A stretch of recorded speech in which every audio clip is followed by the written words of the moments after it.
حضرت یوسف علیہ السلام کی وفات۔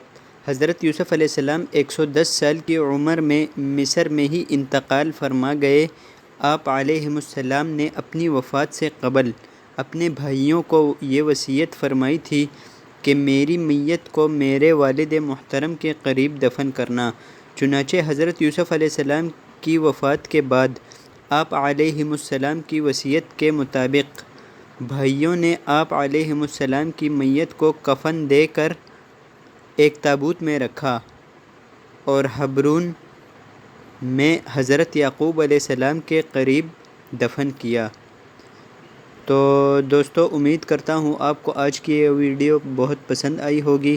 اگر یہ ویڈیو آپ کو پسند آئی ہے تو اپنے دوستوں کے ساتھ لازمی طور پر شیئر کیجئے گا اور ہمارے چینل کو سبسکرائب کرنا نہ بھولیں، اور اس ویڈیو کو ایک لائک کر دیجئے اور کمنٹ سیکشن میں اپنی رائے کا اظہار ضرور دیا کیجئے۔ مجھے دیجئے اجازت۔ اللہ حافظ۔